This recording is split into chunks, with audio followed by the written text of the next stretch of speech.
Épître aux Hébreux, chapitre 5. En effet, tout souverain sacrificateur, pris du milieu des hommes, est établi pour les hommes, dans le service de Dieu, afin de présenter des offrandes et des sacrifices pour les péchés. Il peut être indulgent pour les ignorants et les égarés, puisque la faiblesse est aussi son partage. Et c'est à cause de cette faiblesse qu'il doit offrir des sacrifices pour ses propres péchés, comme pour ceux du peuple. Nul ne s'attribue cette dignité s'il n'est appelé de Dieu, comme le fut Aaron. Et Christ ne s'est pas non plus attribué la gloire de devenir souverain sacrificateur, mais il la tient de celui qui lui a dit « Tu es mon fils, je t'ai engendré aujourd'hui ». Comme il dit encore ailleurs « Tu es sacrificateur pour toujours, selon l'ordre de Melchisédek ». C'est lui qui, dans les jours de sa chair, ayant présenté avec de grands cris et avec larmes des prières et des supplications à celui qui pouvait le sauver de la mort, et ayant été exaucé à cause de sa piété, a appris, bien qu'il fût fils, l'obéissance par les choses qu'il a souffertes, et qui, après avoir été élevé à la perfection, est devenu pour tous ceux qui lui obéissent l'auteur d'un salut éternel. Dieu l'ayant déclaré souverain sacrificateur selon l'ordre de Melchisédek. Nous avons beaucoup à dire là-dessus, et des choses difficiles à expliquer, parce que vous êtes devenus lents à comprendre. Vous, en effet, qui depuis longtemps devriez être des maîtres, vous avez encore besoin qu'on vous enseigne les premiers rudiments des oracles de Dieu. Vous en êtes venus à avoir besoin de lait, et non d'une nourriture solide. Or quiconque en est au lait n'a pas l'expérience de la parole de justice, car il est un enfant. Mais la nourriture solide est pour les hommes faits, pour ceux dont le jugement est exercé par l'usage à discerner ce qui est bien et ce qui est mal. Épître aux Hébreux, chapitre 6. C'est pourquoi, laissant les éléments de la parole de Christ, tendons à ce qui est parfait, sans poser de nouveau le fondement du renoncement aux œuvres mortes, de la foi en Dieu, de la doctrine des baptêmes, de l'imposition des mains, de la résurrection des morts et du jugement éternel. C'est ce que nous ferons, si Dieu le permet. Car il est impossible que ceux qui ont été une fois éclairés et qui ont goûté le don céleste, qui ont eu part au Saint-Esprit, qui ont goûté la bonne parole de Dieu et les puissances du siècle à venir, et qui sont tombés, soient encore renouvelés et amenés à la repentance, puisqu'ils crucifient pour leur part le Fils de Dieu et l'exposent à l'ignominie. Lorsqu'une terre est abreuvée par la pluie qui tombe souvent sur elle, et qu'elle produit une herbe utile à ceux pour qui elle est cultivée, elle participe à la bénédiction de Dieu. Mais si elle produit des épines et des chardons, elle est réprouvée et près d'être maudite, et on finit par y mettre le feu. Quoique nous parlions ainsi, bien-aimés, nous attendons, pour ce qui vous concerne, des choses meilleures et favorables au salut.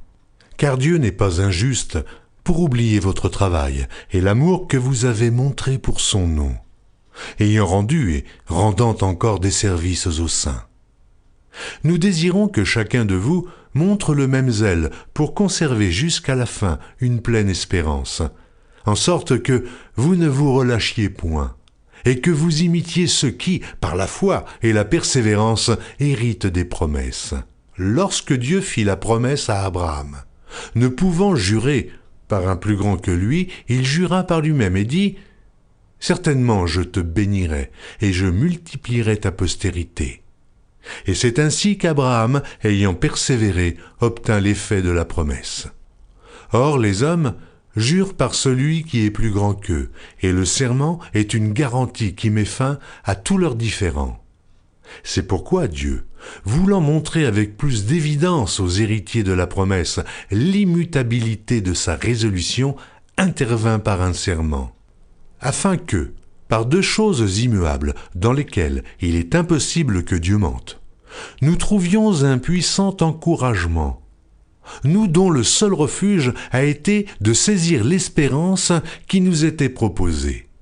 Cette espérance, nous la possédons, comme une ancre de l'âme, sûre et solide. Elle pénètre au-delà du voile. Là où Jésus est entré, pour nous, comme précurseur, ayant été fait souverain sacrificateur pour toujours, selon l'ordre de Melchisédek. Épître aux Hébreux, chapitre 7. En effet, ce Melchisédek, roi de Salem, sacrificateur du Dieu Très-Haut, qui alla au-devant d'Abraham lorsqu'il revenait de la défaite des rois, qui le bénit, et à qui Abraham donna la dîme de tout, qui est d'abord roi de justice d'après la signification de son nom, ensuite roi de Salem, c'est-à-dire roi de paix, qui est sans père, sans mère, sans généalogie, qui n'a ni commencement de jour ni fin de vie, mais qui est rendu semblable au Fils de Dieu, ce Melchisédek, demeure sacrificateur à perpétuité. Considérez combien est grand celui auquel le patriarche Abraham donna la dîme du butin. Ceux des fils de Lévi qui exercent le sacerdoce ont, d'après la loi, l'ordre de lever la dîme sur le peuple, c'est-à-dire sur leurs frères, qui cependant sont issus des reins d'Abraham. Et lui, qui ne tirait pas d'eux son origine, il leva la dîme sur Abraham, et il bénit celui qui avait les promesses. Or c'est sans contredit l'inférieur qui est béni par le supérieur. Et ici, ceux qui perçoivent la dîme sont des hommes mortels. Mais là, c'est celui dont il est attesté qu'il est vivant. De plus, Lévi, qui perçoit la dîme, l'a payée pour ainsi dire à Abraham, car il était encore dans les reins de son père lorsque Melchisédek alla au devant d'Abraham. Si donc la perfection avait été possible par le sacerdoce lévitique, car c'est sur ce sacerdoce que repose la loi donnée au peuple, qu'était-il encore besoin qu'il parût un autre sacrificateur selon l'ordre de Melchisédek, et non selon l'ordre d'Aaron? Car le sacerdoce étant changé, nécessairement aussi il y a un changement de loi. En effet, celui de qui ces choses sont dites appartient à une autre tribu, dont aucun membre n'a fait le service de l'autel. Car il est notoire que notre Seigneur est sorti de Juda, tribu dont Moïse n'a rien dit pour ce qui concerne le sacerdoce.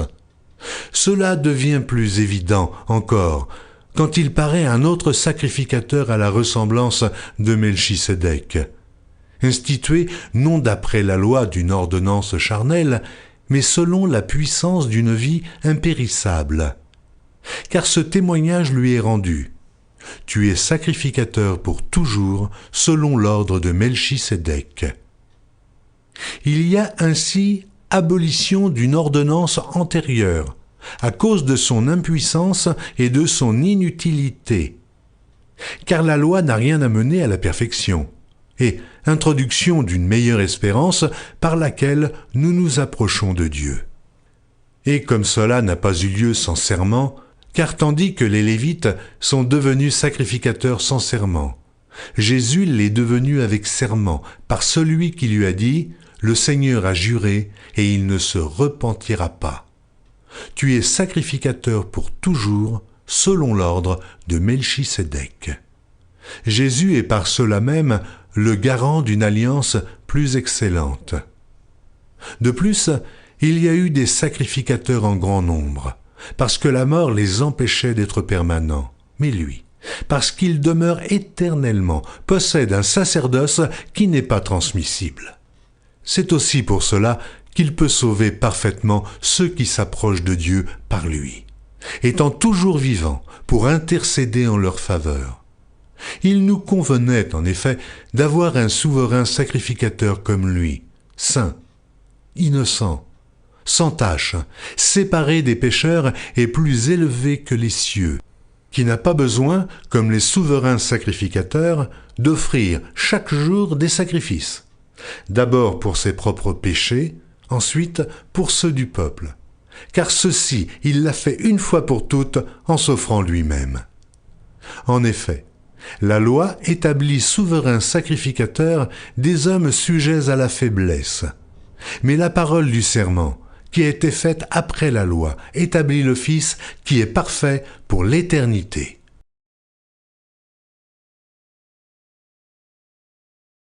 Retrouvez chaque jour sur EMCI TV une nouvelle lecture de la Bible illustrée en vidéo.